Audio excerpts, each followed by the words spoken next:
呢位牧師係非常有勇氣先至會講出嚟㗎，但係結果就喺個邪教裏邊有咁嘅下場，而且係徹底滅聲嘅。點解張牧師身邊嘅人唔係去幫張牧師去糾正個錯誤，仲要係滅出邊嘅人嘅聲嚟 keep 住佢喺個錯誤裏邊咧？呢啲係近乎民間信仰式嘅恐嚇，跟住有啲神靈之後咧，你就會有唔好嘅下場，係唔敢離開，唔敢出聲。對啊，好多基督徒就係咁樣諗嘢咯。但係因為呢啲事係害緊人，如果咁睇，佢咪就係敵基督咯。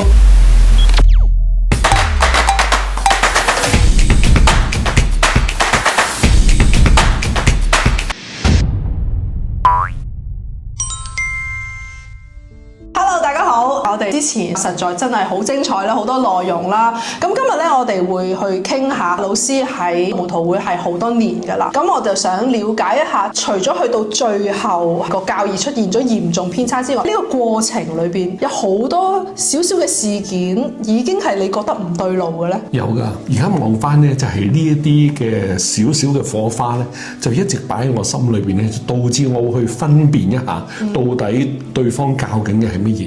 嗱，其中一樣咧，我記得就係佢喺佢嘅教導好強調學生不能勝過老師。咁呢句係引述主耶穌所講嘅。但係咁多年之後咧，我哋係明翻呢句咧，根本係完全離開晒上文下理，就咁攞呢句嘅啫。而且個老師咧係指佢自己啊，即係話我哋所有學員係冇一個能夠叻過佢嘅。咁我當時我覺得好奇怪喎。就算我將來成為老師，或者我曾經教過其他人嘢嘅，我都好希望我教嘅人係會叻過我啊嘛，係咪啊？咁點解佢會用呢句嚟引用喺佢自己身上呢？嗱，我冇質疑主耶穌所講嘅，因為嗰度講嘅老師呢，其實上文下理喺個猶太文化裏邊呢，佢哋只有一位老師，就係摩西。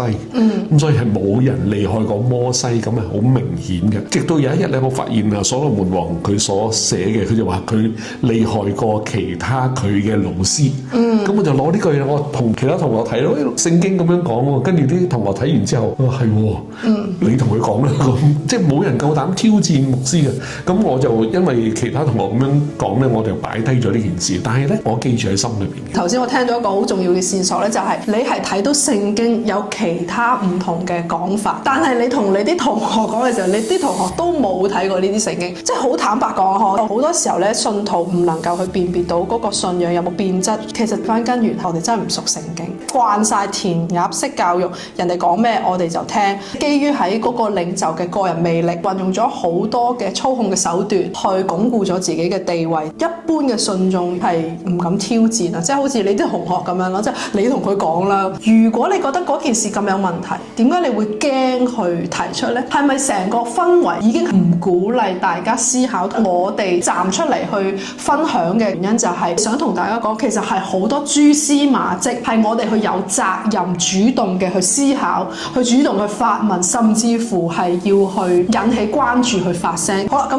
有冇其他呢？有嘅，有一次咧就係我上緊希臘文，咁當時我係好落力、好用心去學希臘文嘅。咁有一次咧，我就唔係我發現嘅，係有同學發現，係牧師嘅講道裏邊佢解一段經文，但係佢引用錯咗。跟住我哋成班同學咧係咁全部查晒之後咧，都好清楚牧師真係做錯咗嘅。嗰個老師咧，因為好資深嗰啲係嗰啲內圈嘅人，咁佢就講，或者張牧師佢所認識嘅希臘文比我哋嘅 level 更高咁但係我話嗰啲喺邊度揾㗎？點解我哋一學唔係學嗰啲更高嘅 level 咧？咁所以呢件事又再一次擺咗喺我裏邊。點解張牧師身邊嘅人唔係去幫張牧師去糾正個錯誤，仲要係滅出邊嘅人嘅聲嚟 keep 住佢喺個錯誤裏邊咧？咁呢個喺我裏邊有個 question mark。有冇啲實質嘅例子係因為有人強出頭，俾人有啲處分，定係有啲咩後果？有張基和同我哋班學生分享咧，佢話喺個異夢裏邊咧，見到批評佢嘅牧師咧，就俾撒旦捉咗去啦。然後咧捉咗之後咧，就面向住張牧師就求救，跟住張牧師咧就話冇啦，冇嘢可以幫到你啦，咁就捉咗佢去啦。好似意味住，因為你得罪咗我，所以冇啦，你俾撒旦捉住，我都幫唔到你啦。其實係好常見嘅邪教操控。自從即係我哋比較活躍出嚟發言之後，我嘅前教會都有唔同嘅人出嚟護教啦。咁其中咧有一段咧係俾人偷偷地錄咗音嘅，就係咧裏邊又係一個比較核心高層度話，有一啲人會講師母壞話嘅。咁然之後我就祈禱啦，以後佢再開始講嗰個咁嘅師母，佢就噼啪嗒咗落地啦。所以我哋真係唔可以啲胡亂去批評我哋嘅屬靈父母啊，即係唔可以去做呢件事。好類似㗎係咪？呢啲係近乎民間信仰式嘅恐嚇，得罪咗啲神靈之後咧，你就會有唔好嘅下場。就算去到今日，我相信有好多信仰群體裏邊咧，都係用緊呢啲方法，大量嘅人被操控、被洗腦，以至於活喺一個深深嘅恐懼裏邊，係唔敢離開、唔敢出聲。對啊，好多基督徒就係咁樣諗嘢咯，成日覺得呢啲事咧就係自己做好就得啦咁。但係因為呢啲事係害緊人啊嘛。嗱，我要講翻頭先我提嗰個牧師咧，佢點解會俾阿張希和喺個異夢嗰度咁樣講咧？後嚟咧，我哋去查下到底佢做咗啲咩事。張希和教我哋關於敵基督嘅時候咧，希臘文嗰個字咧就唔係解做敵字嘅，嗰個字係解做代替。咁所以我成日都記住，敵基督咧唔係嗰啲好兇神惡煞嗰啲，係代替咗基督。呢位牧師喺一個佢哋同輩嘅聚會裏邊咧，就話張希和牧師而家做緊嘅嘢咪代替基督咯。如果咁睇，佢咪就係敵基督咯。講真話啦，其實就係係啦。喺當時我做學生咧，仲要喺佢嘅訓練裏邊嘅時候咧，我會覺得呢位牧師哇好離譜喎。但係咁多年之後咧，我而家好清楚見到一個教主係好容易去取替咗耶穌基督，而呢位牧師係非常有勇氣先至會講出嚟㗎。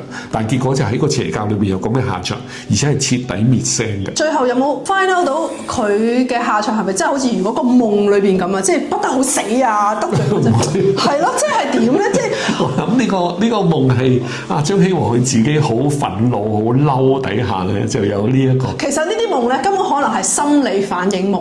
會啊！但係佢咧就當作係一個異夢，並且成為一個手段去釋放恐懼。係啦，佢嗰排成日同我哋分享異夢，因為喺民數記嗰度講啊嘛，就係米利暗嗰個事件咧。耶和華神就話：我向先知係會用異夢説話啊嘛，所以佢不斷咁啊堂堂都同我哋講好多異夢，咁就係想我哋學完作一個結論，佢就係神所使用嘅先知啦。你咁樣講完咧，我都諗起我哋嘅前教主，其實咧都有咁樣嘅事嘅，就係佢點解翻嚟香港建立教會，係因為喺加拿大嘅時候，佢同前教會係好唔愉快啦，俾人趕咗出嚟啦。咁啲人對佢好差啦。我記得佢喺講道嘅時候，好幾次咧都有講過話，之前有個人對佢好差，但係到最後佢係生 cancer，佢話佢仲去醫院探佢，就即係原諒佢啊點點。但係其實喺成個故事，我當時就聽 get 到 message 咧，就係壞人有惡報，並且你係最好嗰個，因為你不計前嫌，你以德報怨，你仲去探佢。我 get 到係咁樣，但係我今日去回想，其實呢啲種子啊，種咗我哋嘅心裏邊，係心理暗示，好似佢就最貼近上帝，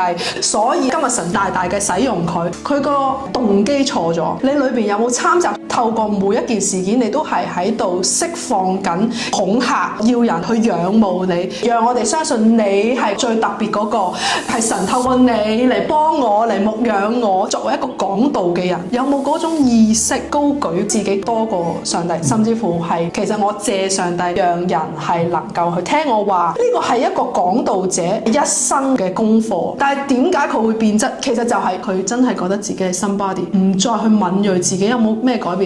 但係呢個咧唔係淨係邪教嗰啲阿頭先至會講。冇錯冇錯。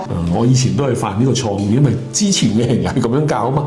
咁但係深刻喺個過程裏邊，我個良心會説話㗎。而且咧，我哋記住好重要一個人物咧，就係施洗約翰。當你明白上主點樣使用呢個人物咧，就永遠係指向基督啊嘛。佢存在嘅價值就係將基督介紹俾神嘅子民啊嘛。而施洗約翰曾經講過：他必興旺，他係耶穌啦，我必衰微。就算我去衰微，那又如何？只要主耶穌係興旺就得啦。後嚟我就慢慢一路去留意自己有冇分享任何嘅嘢，大家可能唔察覺㗎，但係裏邊嘅動機原來係想為自己攞光彩嘅。我全部喺講道度 cut 晒呢啲，全部唔要。咁仲有冇再多啲嘅例子？你發現有問題咧？咁有啲嘅例子咧，譬如喺後嚟我出嚟侍奉嘅時候咧，咁好明顯喺同工與同工之間出咗事啦。弟兄姊妹見唔到喺幕後嘅情況，幕前我哋講到點天花龍鳳你覺得，但係幕後原來咧我哋做好多嘢咧係唔討神喜悅嘅。我係唔可以容讓自己習慣喺咁嘅環境。於是乎我就講出嚟，我就向張希和投訴話我哋教會而家發生啲咁嘅事。但佢唔相信，以為我係想奪權啊。咁於是乎咧，佢作嘅決定就係一係大家留低唔好再嘈，一係咧就一拍四散全部走晒。咁佢估唔到我係會揀一拍四散。我真係覺得 Peter 老師講嘅每一個例子，基本上我哋都係好多咁樣嘅親身經歷。你頭先講個例子就係講緊你係一腔熱血為件事好，所以想同教主表達一下。但係其實到頭來個結果咧，係教主根本就唔在意件事，已經落咗決定，你係點樣，佢係點樣。但係咧，你以一個英雄嘅姿態，就好似話其實我唔介意退讓㗎。如果咁樣能夠令件事好啲嘅話，但係佢咧唔知點解就會 get 到你教我做嘢啊，或者係其實你係咪有私心啊？你好似用以退為進，表面講你想 A， 但係其實原來實際想 B， 佢係會扭曲咗你嘅動機。我都經歷過呢啲事。喺紅磡分堂嘅時候，就見到我組完我一個禮拜唔同嘅聚會，我都見到佢台上面大敬拜喎，好忙喎，填滿晒喎，好明顯咧，你係見到佢用服侍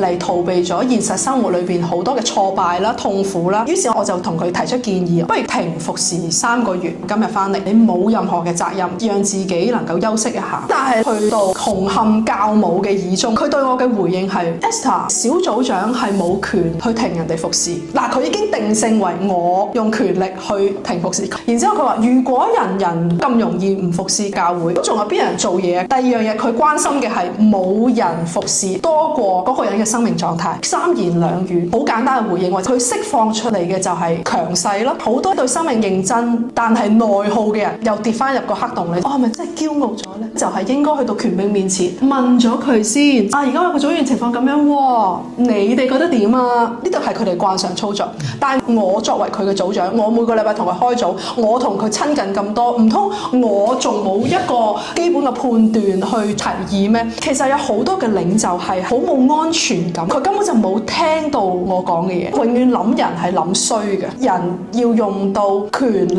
去鞏固自己嘅存在感嘅話咧，可想而知背後背負裏面幾多創傷啊或者自卑。但係你梗係唔可以喺佢面前講啦，因為學生不能高過先生啊嘛。我哋小組長訓練課程啊，其中一個白紙黑字寫到明，你唔需要俾意見你嘅權柄，因為權柄自然有佢嘅權柄去管教佢，去修剪佢。總之你就唔好咁多意見咯。你呢件事有冇一啲乜嘢處分啊後果啊？有嘅，最後咪就係我決定揼取揀嘅就係一拍幾散咯。咁我同我太太就好快喺個教派裏邊被邊緣化，我就被調咗去中國大陸啦。太太咧就喺香港帶住2個細路翻唔同嘅門徒會分會啦。咁佢哋被人用呢一個好奇異嘅眼光嚟對待嘅。咁而我嘅下場就係我嘅組員繼續喺台上面大敬拜咯。我 get 到嘅 message 就係你就係幫我每個禮拜開組帶好佢哋，但係所有大小事其實都係由我哋嚟做決定咯。你係冇乜資格去開聲。呢啲就係